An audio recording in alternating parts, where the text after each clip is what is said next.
Saya sedang berada di Jakarta. Hari ini Jumat 30 Januari 2026. Sekalian mampir ini kantor Narabahasa di Jalan Martimbang Gang 5 ya. Kantornya seperti ini. Tamannya ada di depan, bagus sekali. Kebetulan ada pameran baju muslim ya di sini. Saya naik ke atas dan seperti ini kantornya untuk sementara. Sambil nunggu udah Ivan Lanin masih Jumatan, saya ditemani Bu Melisa. Saya akan menanyakan beberapa hal tentang Narabahasa. Kita tunggu saja kedatangan beliau, pakar bahasa Indonesia, direkturnya Narabahasa. Udah siap ya. Bismillahirrahmanirrahim. Tolong ceritakan sedikit sejarah terbentuknya Narabahasa, Dak. Narabahasa itu sebenarnya cikal bakalnya itu 2019. Jadi waktu itu saya sedang bekerja di sebuah perusahaan konsultan. Itu sudah dari 2016, berarti 3 tahun saya di sana. Sebelumnya saya ada di perusahaan lain sejak tahun 2007. Jadi sudah kurang lebih 13 tahun lah saya jadi konsultan. Nah ketika itu saya merasa saya perlu perubahan karir karena saya bosen menjadi konsultan. Akhirnya karena waktu itu saya suka untuk memberikan pelatihan kebahasaan, tahun 2019 awal itu saya bilang ke perusahaan saya bagaimana kalau perusahaan ini buat anak perusahaan yang mengurusi bahasa. Sudah ada waktu itu didirikan namanya Lingua Bahasa. Tapi ternyata arah perusahaan itu tidak sesuai dengan harapan saya. Saya kan tipe orang itu yang lebih sosial ya, saya lebih senang berbagi, kayak saya akan aktif di Wikipedia kan. Nah, perusahaan itu sangat komersial. Ini sebenarnya tidak boleh terlalu menjelek-jelekan perusahaan ya. Maksudnya perusahaan kan memang harus komersial. Sayanya yang salah. Nah, jadi ada ketidaksesuaian misi antara perusahaan lama dengan apa yang saya inginkan. Akhirnya akhir 2019 saya bilang ini kayaknya kita tidak bisa lanjut. Jadi saya mengundurkan diri dari perusahaan itu dan saya dirikan Narabahasa. Akhirnya Narabahasa resmi berdiri 1 Februari 2020. Pas tulisannya buat besok insya Allah saya terbitkan tanggal 1. Ya.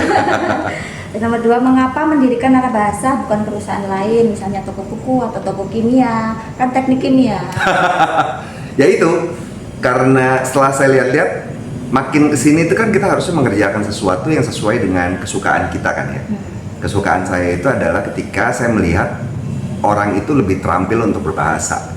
Saya selalu gemas ketika melihat orang yang bahasanya itu berantakan. Akhirnya ya Narabahasa ya tujuannya untuk meningkatkan keterampilan berbahasa orang Indonesia. Kenapa bukan yang lain?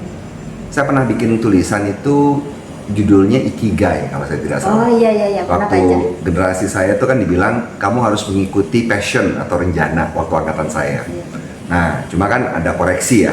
Tidak semua yang kita sukai itu harus jadi profesi kita. Itu juga harus bermanfaat bagi dunia dan juga harus menghasilkan uang yang terutama. Kalau tidak, itu tidak akan langgeng usahanya. Jadi akhirnya itu saya mendirikan Narabahasa karena itu yang sesuai dengan jiwa saya.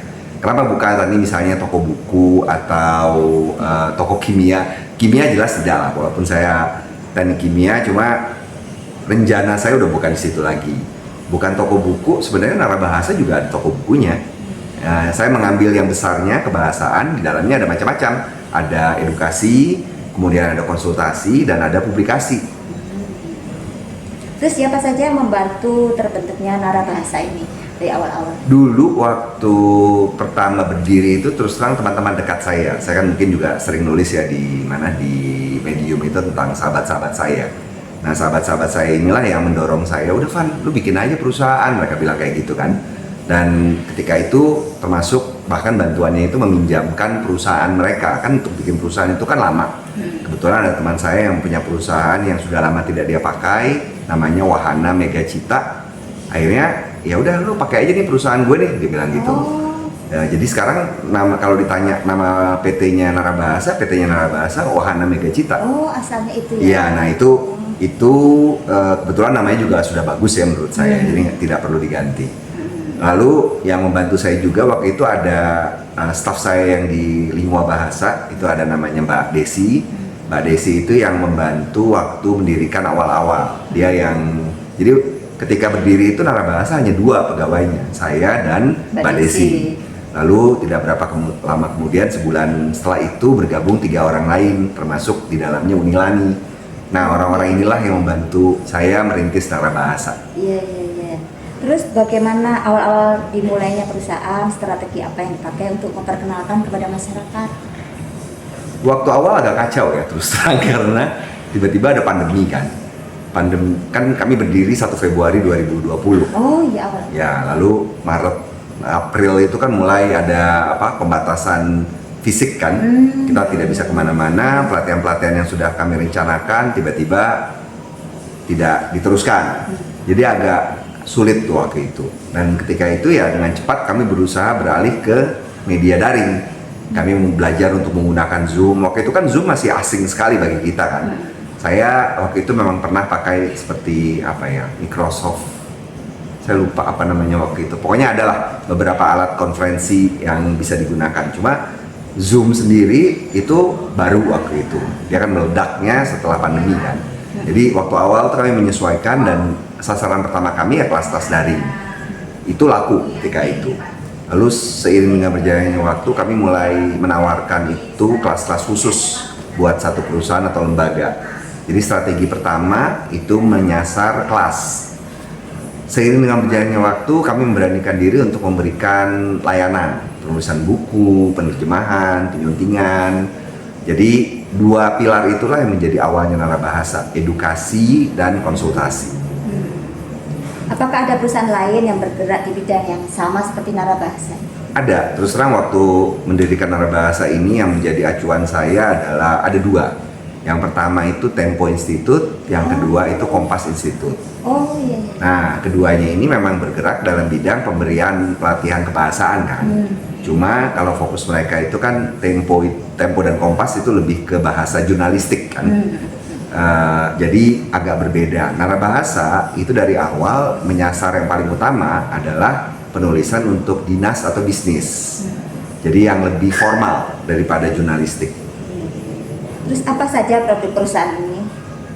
Produknya? Tadi yang awal saya sampaikan ya, jadi ada edukasi dan konsultasi, itu yang pertama. Sebenarnya kami membagi menjadi 5, semuanya berakhiran C, biar gampang. Jadi ada edukasi, konsultasi, publikasi, kreasi, dan aplikasi. Berlima kan?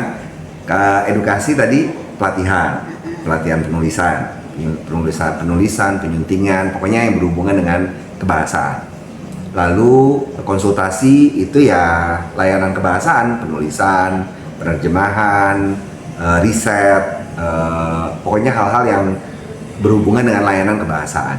Lalu yang ketiga, publikasi itu adalah menerbitkan buku, membuat konten, itu yang berhubungan dengan publikasi.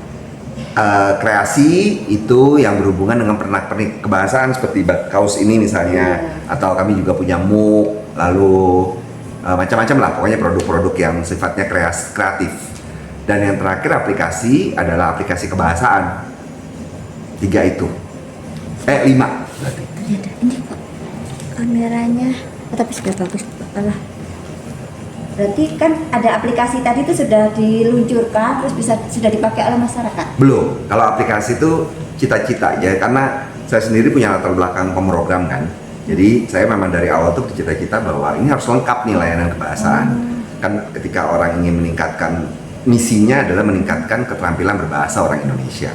Untuk bisa melakukan itu mereka pertama diberikan pelatihan kan. Terus setelah pelatihan kemudian mereka perlu bimbingan, ada konsultasi, mereka perlu rujukan, ada publikasi, perlu barang-barang yang menunjang minat mereka, itu ada kreasi, dan yang terakhir aplikasi itu ya alat untuk membantu kerja. Jadi aplikasi memang dalam rangkaian keseluruhan. Sekarang yang sedang dibangun itu ada 2. Yang pertama itu game kebahasaan. Terus yang kedua itu saya niatnya itu membuat aplikasi buat membantu penulisan. Modelnya mungkin bisa seperti Grammarly untuk bahasa Inggris. Terus apakah ada rencana membuat buku antologi bagi peserta pelatihan yang misalnya setelah dilatih langsung dikumpulkan lagi? Pelatihan saya itu kan lebih sifatnya itu untuk bisnis ya. Beda. Kalau biasanya mungkin orang buat pelatihan itu untuk penulisan fiksi, penulisan prosa, penulisan artikel. Kalau itu wajar. Tapi bayangkan kalau saya buat antologi, buat misalnya kumpulan naskah dinas, kan lucu kan? Nggak cocok. Jadi ini masalahnya masalah domain. Formal ya. Betul, masalah domainnya.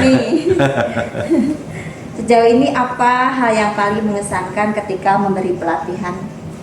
Buat saya itu yang paling mengesankan adalah ketika menemukan dokumen-dokumen jenis baru.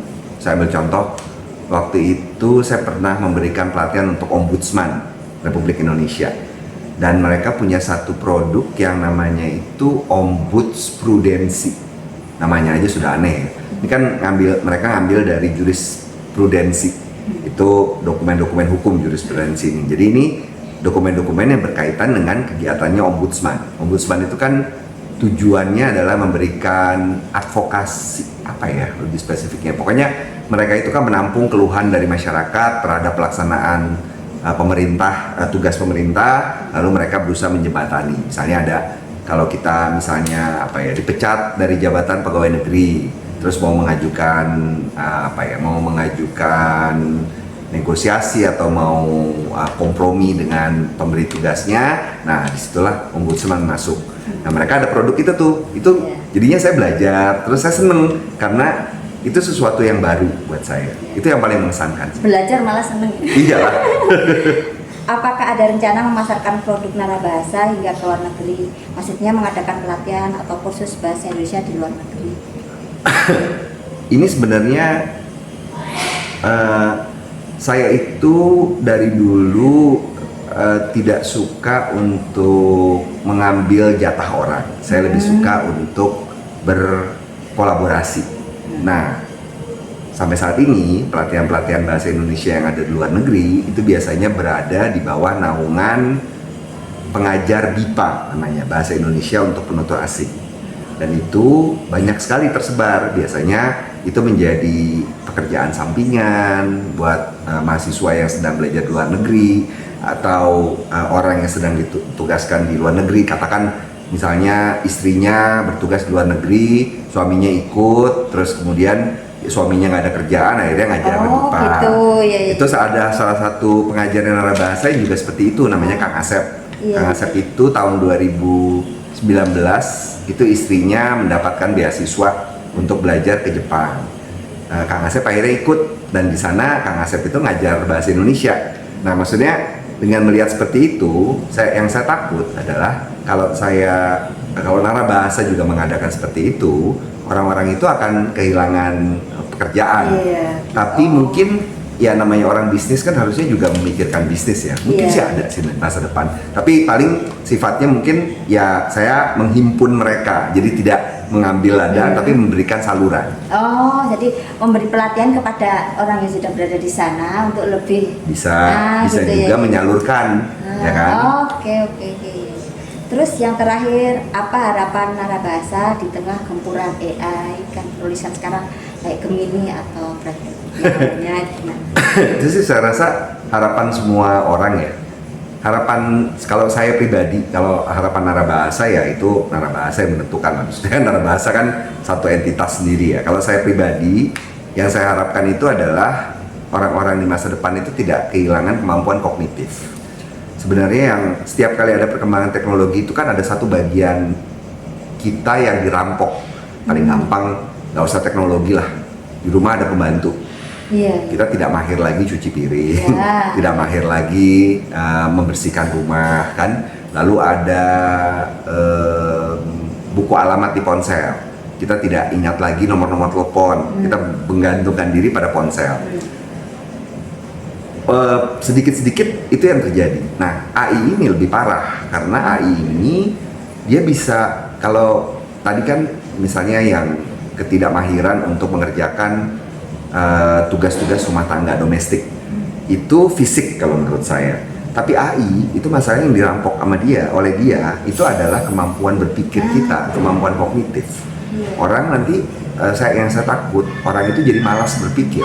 Sekarang aja kan bisa dibilang kita itu sudah kehilangan juga kemampuan kita untuk membaca. Kenapa? Karena sekarang ada video. Orang itu lebih senang nonton video yang menghibur, gambarnya menarik daripada baca buku. Baca buku itu kan sebuah kegiatan yang sepi ya, kegiatan yang tidak ramai karena hanya sendiri harus berkonsentrasi. Nonton itu kegiatan yang ramai karena suara tontonannya itu sudah ramai kan. Itu yang saya takut, manusia kehilangan kemampuan kognitif. Ini buku saya yang ditulis tahun 2020 dan nggak ditulisnya udah lama sebelumnya. Ini kumpulan kiriman saya media sosial yang dibukukan dan dikatalogkan. Ya udah, Bi, sebagai kenang-kenang aja. Ini buat udah. Ini kantornya udah. Udah